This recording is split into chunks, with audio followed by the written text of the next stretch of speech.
NXT's Halloween Havoc took place last night, and right off the bat, I have to say, this show was awesome. It was probably my favorite NXT of the year. It might even be my favorite TV show for a wrestling company of the year. I loved it. I thought this was awesome. I thought it was better than the Great American Bash. This was great. They have to do this every year, and I'm at the point where they may even make this a takeover. This was just awesome. I loved it. It felt like a takeover. It was 2.5 hours. It was just a great show. So you had it open up. It had this really cool Halloween set design. It has a giant blow-up jack-o'-lantern. It has a giant graveyard with giant tombstones. It has caskets. It has a graveyard. It's kind of like that Buried Alive setup they used to do with Undertaker matches. You had Shotzi Blackheart screaming on the stage. I always thought of her as Hartswick's, man. I thought she was like an Elvira type of host. For if you ever had those old horror movie channels I used to always watch, like I would binge watch horror movies all day. They'd have Elvira there, and she'd like go through movie on the breaks. And that was actually really cool. But that's who she reminded me of. She was just a host. She's screaming on the stage. She makes spark fly with a metal grinder, and then they have a rock guitarist. He starts shredding on a guitar, which looked really cool. And I kind of thought it'd be Lita Strauss or something. Isn't she the one who does she usually does the guitar intros, but we didn't see who it was, but it was more of just an entrance for Damian Priest. He makes his entrance, and we see that there's orange ropes, which look really cool. Gargano, his opponent, makes his entrance, and he slices open the giant jack-o'-lantern, and it deflates. And I think to myself, what an asshole. Gargano's just a dick. And then before the match starts, of course, he had Shotzi Blackheart spin the giant wheel on the stage, and it lands on the Devil's Playground match, which is basically a no DQ false count anywhere type of match. That's all it is. And wow, this was a hell of a matchup. So you had Priest getting all the advantage early. You had some stinger splashes. Gargano and him, they go through a break, and they're fighting through the ring, the set really. There's a part where Damian Priest wraps up Johnny Gargano into the deflated jack-o'-lantern, which was pretty funny. Yeah, Gargano go off the stage. He leaps and he does a senton off the stage onto Damian Priest. Gargano hits Priest with a kendo stick. They brawl back into the ring, and then they eventually are able to get back out. They're able to get back out of the ring, and they go backstage. They had Gargano ram Priest into a roll-up door. Then he dumped trash on Damian Priest. He put the trash can over his head, and he basically sandwiches his head in the trash can with a cart, which was crazy. The show cuts to commercial. Gargano's in control. He uses what happens actually is they go near the Halloween set, and they're able to fight there. And there's the giant wheel that Shotzi spinned. Gargano is there, and Priest is able to. He basically throws a trash can at Gargano, and Gargano is able to counter Priest and delivers a super kick. He hits him with the metal trash can repeatedly, and then Damian Priest comes back with a kick, and then he kicks the trash can into Gargano's face like a Van Damme there, which was cool.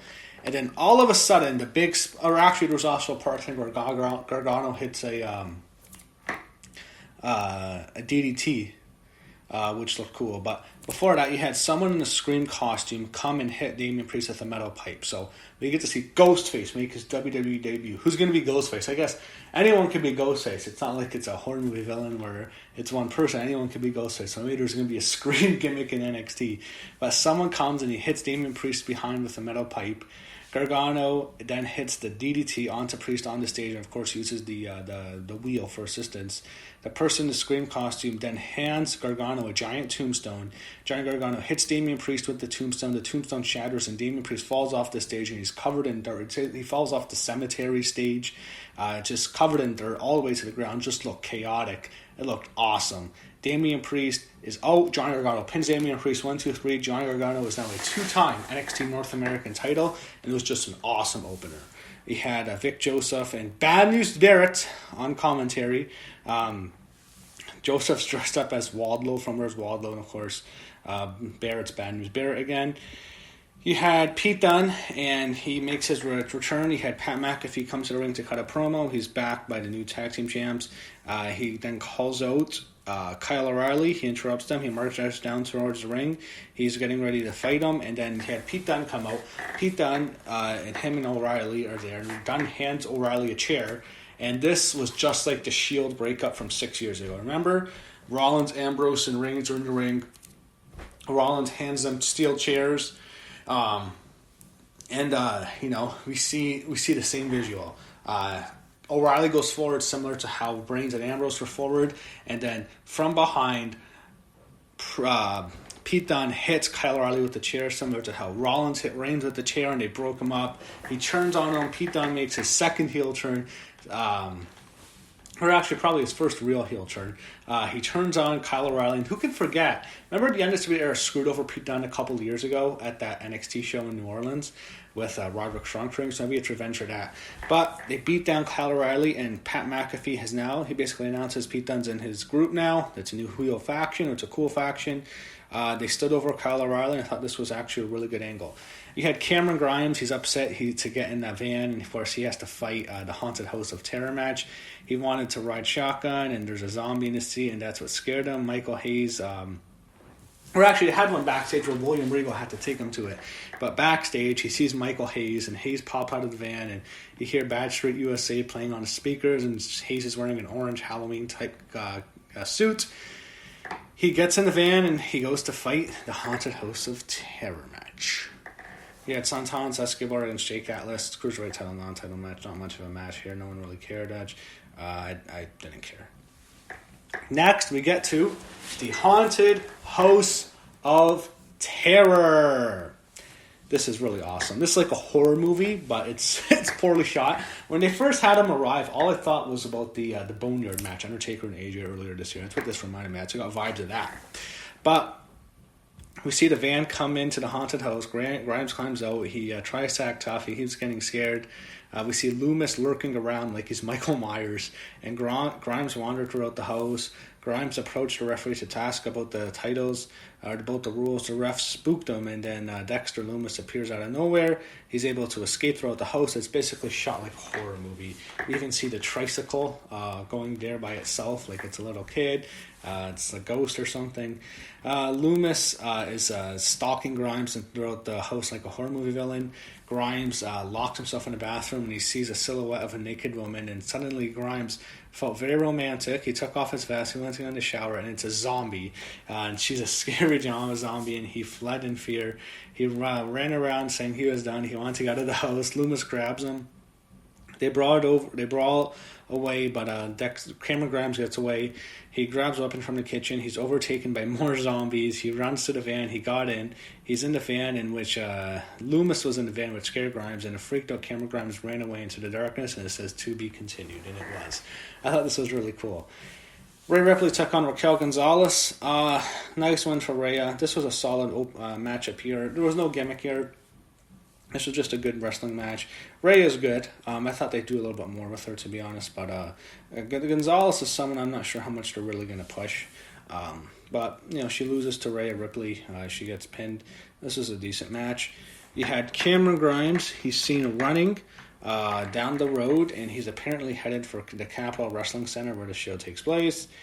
You had Drake Maverick backstage dressed as Hollywood Hulk Hogan. He's flexing, and then you had Mackenzie Mitchell approaching him for an interview. He said, let me tell you something, Mean Gene. And he broke character. He took off his sunglasses. He says, it's Halloween after all. Someone entered as the Giant, the picture from WCW, and there's someone else dressed as the Yeti.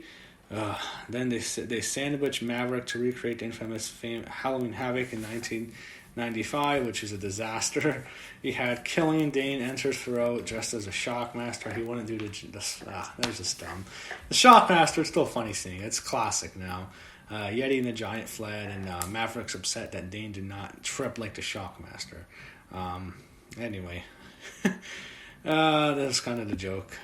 Then Maverick tripped and fell. So then you have the conclusion of the Haunted House of Terror. Cameron Grimes makes his way back to the CWC. He got back into the ring. He collapsed out of exhaustion, and then he gets to the graveyard, the makeshift graveyard, and then he freaks out and he sees a zombie woman crawl out from the grave, and then he sees another woman, and one of them's like crawling, the other one's doing the Exorcist walk. Remember when she does it down the stairs, the girl? So you have the Exorcist walk, and Bray Wyatt's done that. He's tried to do it before, not as good, but you see the Exorcist walk with the girl, and they're selling it really well. I think it's cool. Then Loomis gets in the ring. He stands behind him like a horror movie villain. He beats him up with his finishers, with some moves, and then the ring gets surrounded with a fog of smoke. Grimes, he had to back off as several zombies crawled in the ring. Loomis press slammed a zombie onto Grimes, and Loomis choked out Grimes. Loomis left the ring, and there's zombies crawled around a lifeless Cameron Grimes. He wins, and they have a giant graphic reading the end flash across the screen. This was actually one of the coolest parts. I thought this was just awesome. You had Tommaso Ciampa in a pre-tape promo say he did not recognize NXT anymore. He was upset with the culture. Everyone acted as if they were owed something, and he says it's my turn. This was an okay promo, but it seems like he's turning heel. It seemed like a heel Ciampa. He calls out the Velveteen Dream. And next week it's Ciampa and Dream. You have Ember Moon and Dakota Kai next week. You had Poppy. We see Poppy back, which is cool. I like seeing Poppy with Io Shirai. Or actually, Candice LeRae made her entrance first, but we see Poppy there. She's back. She does Io Shirai's entrance. It wasn't as cool as it was last year. I remember that visual was really cool. With just Io Shirai like doing her entrance, and Poppy like standing over her, doing singing. I thought that was actually a cool entrance. But one thing about Io Shirai, man, I hope you don't have eye problems because that thing just messes. Those lighting effects, man, it gives you a headache. But it was cool seeing Poppy there. Io Shirai's in the ring. It was an awesome entrance. Shotzi Blackheart's back, and she does the giant spin the wheel, make the deal, and she spins it, and it lands on tables, ladders, and scares. So it's a Halloween TLC match. It's basically a ladder covered in orange and a table covered with orange, and there's a giant dead body, the silhouette of a dead body on the table. That's how I'm trying to explain it. It was a tables, ladders, and scares. You had Io Shirai get the offense first. She was attacking her. Then LeRae is able to get back. She brings out a table, and of course it's the orange table. There's a bag on the table, and it's open the bag, and Candice is scared. What she sees is like a bunch of Halloween mannequins. It's like decorations. You know how those zombie or like dead body parts, like an arm, a leg, a head. That's what we see, and it was pretty funny. We see them used as weapons, and we don't really see that in wrestling. We see it as weapons. The mannequin used. Io Shirai chases her around. Candice sets her crashing into a ladder, and then we see, of course, the ladder has the orange too. They go on top of the announcer's table desk, and then you have Candice hit Io with a laptop. You had Candice set up a ladder bridge between the ring and the announce desk, so it's basically, you know, someone's going through that ladder. Io Shirai cuts her off, and then she hits her with running knees, and she puts several chairs into the ring. We see a lot of chairs here. They cut to a commercial break. Io Shirai sets up a table at ringside, and then you had Io Shirai get another table when Candice tried to cut her off. They are able to fight back into the ring. Then you had they climb a ladder. Candice props up a ladder from the corner. There's some, they really get into it later. And I kind of noticed, I was thinking to myself, wait, the show's going to be over. They have to start going. It's over. But then I realized they're going to go an extra half hour, which is awesome. You had a suplex by Candice onto Io into a folding chair, which looked really cool and painful. You had Candice move out of the way, and Io came charging towards her. You had Io crash into a ladder. Candice went to the turnbuckles. You had Io Shirai trap Candice LeRae's leg in a chair, and she used a dragon screw, which looked, again, really good and painful. But Candice didn't sell it. I have to call her out for that. She didn't really sell it much. Then she clutched her leg, and then she's able to avoid a tiger feint kick, and she's then able to send Io Shirai with the back of the chair on from the apron, and then she gets off the apron and she hit the Mr. Toad's Wild to send both her and Io Shirai crashing through two tables at ringside. They then see the Scream guy come back. The Mysterious Man, he grabs Candice LeRae, puts her up, carries her up on his shoulders onto the ladder. Candice is gonna win. Then Shotzi makes a save. She basically attacks the guy in the Scream costume. I assume it's a guy, and she puts him in an electric chair and drops him onto a bunch of chairs. It looked cool, but it made the guy look like a pussy. Candice gets back on the ladder. Io sets up another ladder. Then Io Shirai gets knocked off the ladder, but she tips over the ladder. Candice is on it. Candice goes through the ladder on the outside. Looked very fucking painful through where it's set up down the announce table. Io Shirai then sets up another ladder, climbs up, and she retrieves her title, and Io Shirai is still the NXT Women's